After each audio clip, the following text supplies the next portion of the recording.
누가복음 8장 49절부터 56절 말씀입니다.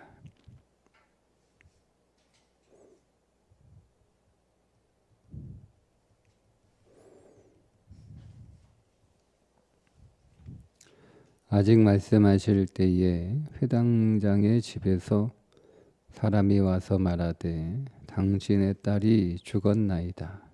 선생님을 더 괴롭게 하지 마소서 하거늘 예수께서 들으시고 이르시되 두려워하지 말고 믿기만 하라. 그리하면 딸이 구원을 얻으리라 하시고 그 집에 이르러 베드로와 요한과 야고보와 아이의 부모 외에는 함께 들어가기를 허락하지 아니하시니라.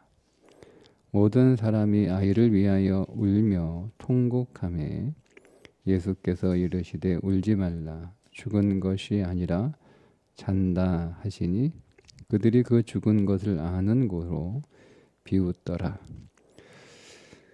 예수께서 아이의 손을 잡고 불러 이르시되 아이야 일어나라 하시니 그 영이 돌아와 아이가 곧 일어나거늘 예수께서 먹을 것을 주라 명하시니 그 부모가 놀라는지라. 예수께서 경고하사 이 일을 아무에게도 말하지 말라 하시니라. 아멘. 이제 혈루병 여인을 치유하시고 회당장 야이로의 집에 도착하니 야이로의 딸은 죽어 있었고 그러나 주님은 잔다고 말씀하시고 이 아이를 다시 일으키시는 놀라운 주님의 일을 행하시는 내용입니다. 주님께서 오늘 이 혈루병에 걸린 여인과 야이로의 딸을 고치시는 사건을 통해서 계속 이어지는 8장에 씨 뿌리는 비유의 메시지가 계속 전해지고 있습니다. 그것은 우리는 할 수 없으나 나는 스스로 좋은 땅이 될 수 없으나 그리스도가 우리를 좋은 땅으로 만들어 가신다는 그 내용이 계속 이어지고 있는데 혈루병은 피가 계속 몸 밖으로 유출되는 병인데 혈루병의 문제는 자녀를 낳을 수 없다는 겁니다. 그러니까 오늘 우리도 혈루병 걸린 자로 살 수가 있는데 그것은 우리의 몸에서 피는 나오지 않지만 우리가 자녀를 낳을 수 없는 그러니까 믿음의 자녀를 낳을 수 없는 삶을 살고 있다면 우리도 혈루병에 걸린 자이죠.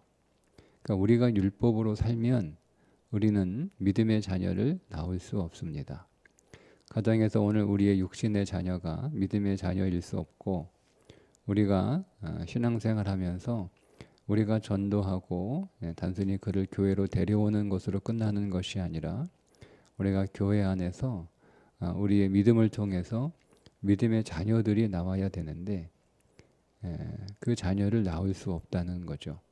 그건 우리가 예수 그리스도를 진리로 생명으로 만나지 못하고 율법으로 만나며 그 예수 그리스도를 또 역시 더 강하고 더 엄격한 율법으로 오늘 우리가 믿게 될 때 우리는 이 유출병에 걸린 사람이 되어 더 이상 믿음의 자녀를 낳을 수 없다는 것입니다. 그런데 그것은 내가 스스로 할 수 없죠. 믿음의 자녀를 낳고 싶다고 해서 내가 뭐 노력한다고 믿음의 자녀가 나를 통하여 나오는 것은 아닙니다. 오직 주님이 내게 오셔서 나의 밭을 갈아엎고 좋은 땅으로 만들어 주셔야 믿음의 자녀가 나올 수 있는 겁니다. 여러분 우리가 신앙생활 하면서 믿음의 자녀 혹은 믿음의 제자라고도 부르죠. 사도 바울이 많은 교회를 세우고 그 교회에 많은 사람들을 전도하고 또 그들을 교회의 일꾼으로 세웠으나 바울이 자기의 자식처럼 여기는 사람들은 몇 명 되지 않아요. 그 가운데 대표적인 사람이 디모데입니다. 그러니까 바울은 디모데를 믿음으로 낳은 거죠. 그러니까 우리에게도 그런 사람이 있어야 되는 거예요. 내가 믿음으로 낳은 사람이 있는가. 성도가 일평생 신앙생활 하면서 자기가 믿음으로 낳은 자녀가 있어야 돼요. 있어야 돼요. 믿음으로 낳은 자녀. 근데 믿음의 자녀라고 부를 수 있는, 그게 혈류병이 치유된 자의 삶입니다. 그것은 우리가 예수 그리스도를 생명으로 만날 때만 가능한 거죠. 그런데 그 믿음의 자녀를 낳았다고 해서 그것으로 끝나는 게 아니라 그 믿음의 자녀가 성장해야 되는데, 이 야이로의 딸처럼 12살밖에 되지 않았는데 죽은 거죠. 믿음의 자녀는 그리스도의 신부로 성장해야 됩니다. 우리는 중생하는 것이 목적이 아니고 거듭나서 그리스도의 순결한 신부로 성장해야 되는데, 일단은 우리 자신이 그리스도의 거룩한 신부로 성장하지 못하고 그냥 중간에 멈춰버리는 거죠. 그게 야이로의 딸인 거예요. 잘하지 않잖아요. 왜 잘하지 않아요? 율법으로 양육받았기 때문에 잘하지 않는 거예요. 회당장이잖아요. 그러니까 율법을 가르치는 자의 딸, 율법의 삶의 결론이 야이로의 딸인 거예요. 그 야이로의 딸이 성장하지 못하고 12살밖에 되지 않았음에도 불구하고 죽는 것처럼, 우리가 거듭나고 그리스도 안에서 다시 새로 태어난 존재임에도 불구하고 말씀으로, 생명으로 우리가 양육받지 않고 율법으로 신앙생활하면 우리 역시 성장하지 못합니다. 그러니 오늘 우리는 예수 그리스도를 율법으로 만나는 것이 아니라 그 예수 그리스도를 생명으로 만날 때 우리는 비로소 온전한 그리스도의 신부로 성장할 수 있다라고 하는 거죠. 이 야이로의 딸은 예수께서 이 야이로의 딸을 다시 살리시고 난 이후에 55절에 보니까 그 영이 돌아와 아이가 곧 일어나거늘 예수께서 먹을 것을 주라 명하시니. 그러니까 예수님이 양육하는 존재가 된 거예요. 이제는 부모가 먹을 것을 주는, 부모가 양육하고 부모가 키우는 딸이었잖아요. 근데 결국 그는 12살로 그의 생을 끝내야 되는, 그런데 예수님이 그를 다시 살리시고 나서 예수님이 그에게 먹을 거를 줍니다. 야, 이제 먹을 거를 줘라. 그러니까 예수님이 양육하신다는 거예요. 예수님이 먹이시는 거예요. 예수님이 그의 먹을 음식을 제공하시는 거죠. 그래서 오늘 우리는 예수님이 주시는 생명의 양식을 먹고 자라야지, 예수님이 아닌 다른 것, 세상일 수도 있고 율법일 수도 있고 종교일 수도 있고, 여러분 그런 거를 먹고는 우리가 성장할 수 없다는 겁니다. 예수 그리스도가 주시는 양식, 곧 우리가 성경 안에서 예수 그리스도를 발견하고 그 예수 그리스도의 은혜와 그분의 사랑과 그분의 풍성한 긍휼을 우리가 성경에서 만나고 그것을 우리가 양식으로 취하는 거예요.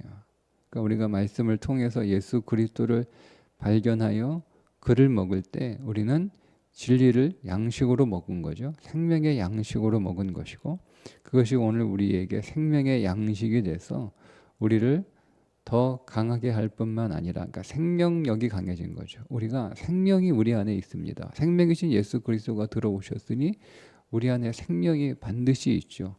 모든 성도들이 다 그 안에 생명이 있는데 성도마다 생명력은 다 달라요. 생명은 있지만 생명력은 다 달라요. 생명이 약한 자가 있고 생명이 강한 자가 있고, 생명이 부족한 자가 있고 생명이 넘치는 자가 있고 다 생명이 달라요. 예. 그러니까 우리는 예수 그리스도를 양식으로 먹을 때 성경의 말씀을 예수 그리스도로 만나고 예수 그리스도로 먹을 때 우리 안에 생명이 풍성해질 뿐만 아니라 생명력이 강해지는 거예요. 그 생명력이 강해질 때 우리는 담대하게 세상과 싸워 이길 수 있고 그 세상 안에서 빛으로 드러날 수 있고 우리는 그 세상을 섬기는 자로 살아갈 수가 있고 세상을 쫓아가는 자가 아니라 세상을 이끄는 자로 살아갈 수 있는 것이 되는 거죠. 예수 그리스도를 양식으로 먹는 것이 중요하고 필요하다. 여러분 이 야이로의 딸이 율법의 집에서 살 동안에는 재미가 있었겠습니까? 아버지가 율법인데 항상 그 아버지는 율법은 뭐예요? 율법은 정죄하는 거예요. 율법은 칭찬과 격려가 있을 수 없어요. 왜냐하면 율법은 100% 성공할 수 없기 때문에 율법은 항상 지적하고 율법은 항상 정죄합니다. 그러니 여러분 이 야이로의 딸이 아버지만 오시면 항상 지적하고 아버지만 오시면 항상 정죄하고 아버지가 오셔서 뭐 좀 잘하면 칭찬이 아니라 봐라 할 수 있잖아. 더 잘해. 더 잘할 수 있어. 예. 이렇게 그러니까 칭찬과 격려를 듣지 못해요. 그러니 여러분 이 야이로의 딸은 아버지만 들어오시면 몸이 굳고 긴장하고 자꾸 아버지 피하고 그러는 거예요. 재미가 없죠 집이. 근데 여러분 이제 이 야이로의 딸은 어디로 옮겨지냐면 생명의 말씀이 있는 은혜의 말씀이 있는 예수님의 자녀가 된 거잖아요. 그 예수님의 말씀의 집으로 옮겨진 거예요. 그 집은 똑같은 말씀인데 예수님이 세우신 그 궁율의 집에 있는 말씀은 사랑의 말씀이고 인자의 말씀이고 은혜의 말씀이고 궁유의 말씀이고 격려하고 위로하고 힘을 주고 소망을 주고 덮어주고 여겨주고 그런 집이에요. 그런 집에 살게 되었다는 거죠. 내가 바꿀 수 없잖아요. 여러분 내가 부모를 바꿉니까? 내가 바꿀 수 없잖아요. 그걸 주님이 바꿔주시는 거예요. 우리가 그리스도 예수 안에서 우리는 새로운 식으로 옮겨지는 거죠. 일리안의 딸이 옮겨지는 거. 이제 야이로의 딸이 아니라 예수님의 딸이 되는 거죠. 율법의 딸이 아니라 은혜의 딸이 되는 거예요. 정죄의 딸이 아니라 해방, 자유의 딸, 복음의 딸이 되는 거예요. 이런 삶의 변화가 예수 그리스도를 통해서 일어나는 거예요. 그러니까 우리가 그렇게 될 수 없고 예수님이 오셔야만 또 예수님이 하셔야만 그렇게 된다. 그러니까 우리에게 이런 소망이 있는 거죠. 예수 그리스도가 우리에게 오셨으면 이제는 내 삶은 좋은 땅이 된다라고 하는 믿음, 그 신뢰, 그 기대 그리고 그것을 우리가 기도할 때 우리가 그 일을 체험하게 되는 거예요. 예수님이 이 야이로의 딸이 누워있는 방으로 사람들을 데리고 들어가는데 부모만 데리고 들어가지 않고 예수님의 세 제자를 데리고 들어가십니다. 방이 좁아서 3명이었을까요? 베드로, 야고보, 요한. 자, 왜 예수님은 항상 이 3명의 제자를 어떤 특별한 장소에 대동하시고 특별한 체험을 하실까라는 거예요. 일단은 이 3명은 12명 가운데 선택되고 뽑힌 3명이라고 하기보다는 사실은 모든 제자를 대표하는 사람이라고 보아야 됩니다. 안 그러면 예수님은 뭐 누구는 편애하고 누구는 더 잘해주고 뭐 이렇게 베드로, 야고보, 요한 이 3사람은 보세요. 베드로는 예수님의 첫 번째 제자이죠. 그래서 베드로는 믿음을 상징하는 제자입니다. 네 고백 위에 집을 세우시겠다, 교회를 세우시겠다 이런 말씀을 하셨잖아요. 그러니까 베드로는 믿음을 대표하는 첫 번째 제자이면서 베드로는 믿음을 대표하는 제자이고 야고보는 뭐예요? 야고보는 첫 번째 순교하는 제자입니다. 그러니까 야고보는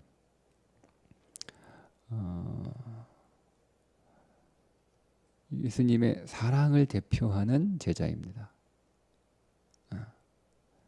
그러니까 야고보가 순교했다라고 하는 것은 영적으로 예수님이 야고보를 대치했다 이런 뜻이거든요. 그러니까 예수 그리스도가 야고보를 넣어서 죽으시고 그 야고보를 새롭게 하시는 것이 야고보가 순교했다라고 하는 것의 상징이에요. 그러니까 예수 그리스도의 사랑을 상징하는 거죠. 세례 요한은 마지막까지 살아남은 죄송합니다. 사도 요한은 마지막까지 살아남은 제자입니다. 그러니까 오늘 우리의 신앙이 베드로, 야고보, 요한이 될 때 내가 믿음의 사람이 되고 내가 사랑의 사람이 되고 마지막까지 그 믿음을 지키는 믿음을 이어가는 그런 존재가 될 때 이런 일을 경험하게 된다는 거예요. 여러분 이 누가복음에 우리 번역에는 그 번역이 되지 않았는데 그러니까 번역을 할 수가 없어서 번역을 못했는데 헬라어로 에겐에토라고 하는 단어가 계속 반복됩니다. 그러니까 에겐에토가 뭐냐면 이런 일이 일어나다는 뜻이에요. 그러니까 예수님이 어디 가시면 이런 일이 일어나다. 예수님이 배 위에 갈릴리 바다를 건너는 배 위에 타시면 풍랑이 잔잔케 되는 일이 일어나다. 예수님이 걸어서 땅에 가시면 귀신 들린 자가 고쳐지는 일이 일어나다. 예수님이 혈루병 여인이 예수님을 만지면 그 유출병이 끝나는 일이 일어나다. 야이로에 죽었던 딸이 다시 살아나는 일이 일어나다. 이런 단어가 계속 반복이 돼요. 그러니까 여러분 예수님이 오늘 우리 가운데 오시면 어떤 일이 일어나는 줄 믿으십시오. 어떤 일이 일어나는 거예요. 어떤 일이. 예수님이 우리 가운데 오시면 예수님이 우리와 함께 있으면 내가 예수님을 부르면 내가 예수님을 찾으면 내가 예수님께로 나가면 이런 일이 일어나는 거예요. 그 단어가 누가복음에 계속 반복이 돼요. 계속 반복. 그러니까 누가 하고 싶은 이야기는 예수님이 우리의 인생 안으로 오시면 반드시 어떤 일이 일어난다는 거예요. 근데 그 일은 어떤 일이에요? 다 생명의 일이에요. 율법이 들어오면 어떤 일이 일어나요? 다 사망의 일만 일어나는 거예요. 율법이 들어오면. 근데 생명이 오면 생명이신 예수 그리스도가 오시면 다 살아나는 일이 일어나는 거예요. 다 살아나는 일이 일어나는 거예요. 그러니까 여러분 오늘 우리 안에 그걸 내가 여러분 살릴 수 없어요. 나는 사망의 사람이기 때문에 모든 것을 다 망치고 무너뜨리고 깨트리고 부수고 다 죽게 만드는 선수예요. 우리는 거기에 탁월한 능력을 가지고 있는 사람이에요. 그러니까 우리는 내가 손을 대면 될수록 다 일을 망쳐요. 그게 오늘 우리의 삶이에요. 그게 죄인의 숙명입니다. 그런데 그 삶을 내가 잘해보려고 한다고 노력한다고 되냐? 될 수 없어요. 그게 예수님이 말씀하신 씨 뿌리는 비유예요. 우리는 다 길가거나 바위밭 뛰거나 가시밭이니까 우리는 그렇게 될 수 없어요. 스스로도 그 땅을 갈 수 없어요. 씨가 여러분 어떻게 땅을 갈아요? 농부가 땅을 갈아줘야죠. 그러니까 농부이신 예수 그리스도가 우리의 땅을 갈아엎어 주셔서 생명의 일을 일으키시는 거예요. 그러니까 여러분 우리 안에 내 능력과 내 열심과 내 실력을 신뢰하지 마시고 오직 예수 그리스도를 신뢰하십시오. 그 예수 그리스도가 내 인생 안으로 오셨으면 반드시 생명의 역사가 일어난다고 믿고 기대하시면 됩니다. 그래서 우리가 계속 그 믿음으로 예수 그리스도의 사랑 안으로 예수님이 이 세 명의 제자를 종종 이렇게 불러서 어떤 일을 보게 하시거든요. 그러니까 이거는 어떤 의미에서 보면 예수님은 이 세 제자와 좀 더 친밀하다라고 말할 수 있는데, 그러니까 영적으로 지금 제가 육신적으로 그런 게 아니고 우리가 주님과 더 친밀해지면, 그러니까 우리가 믿음과 사랑 안에서 주님께로 더 가까이 나아가는 거예요. 그러니까 주님과 더 친밀해지면 우리가 주님 안으로 더 들어가서 우리가 주님과 더 깊은 교제 안으로 들어가면 이런 일을 우리가 경험하는 거예요. 우리의 인생 안에서 모든 죽은 것들이 다시 살아나고 무너진 것들이 다시 세워지고 병든 것들이 고쳐지고 회복되는 것들을 우리가 목격하고 보게 되는 일이 우리 안에 일어난다는 거예요. 내 자신에서 그런 일이 일어날 뿐만 아니라 오늘 우리의 삶이 우리 곁에 있는 자들이 내가 있는 곳에서 그 모든 것들이 다시 살아나는 것을 우리가 보게 된다라고 하는 거죠. 그러니까 예수님과 친밀해지는 게 뭐겠어요? 생명이신 예수 그리스도와 친해지는 거예요. 우리가 그분의 생명 안으로 더 들어가는 것이고, 우리가 그분의 생명을 더 많이 먹는 것이고, 그분의 생명으로 더 친밀해지는 거예요. 그럼 어떻게 하는 거냐? 예수 이름 부르는 거예요. 주 예수를 부르라. 주 예수를 부르라. 예수님을 계속 부르는 거예요. 예수님을 계속. 그렇게 쉬우냐? 여러분 한번 해봐요. 그게 쉬운가? 쉽지 않습니다. 예수님을 부르는 게 쉽지 않습니다. 아주 단순한데 어렵습니다. 왜 어렵냐? 믿음이 약하기 때문에 어렵습니다. 예수님, 주 예수님 오셔서 나를 위하여 일하시고 오늘도 나를 섬겨주시고 오늘도 나를 이끌어주시고, 예수님 오늘도 나를 먹여주시고, 예수님 오늘도 나를 키워주시고, 예수님 오늘도 나를 인도해 주시고, 예수님 오늘도 나를 사랑과 긍휼로 대해 주시고. 여러분 이게 쉽죠? 해보세요. 그 안에 있는 생명만큼 알 수 있어요. 그러니까 여러분 그렇게 쉬운 거야 라고 하지 마시고 단순하지만 어려운 거예요. 그러니까 여러분들이 의지를 가지고 하셔야 되는 거예요. 의지를 가지고.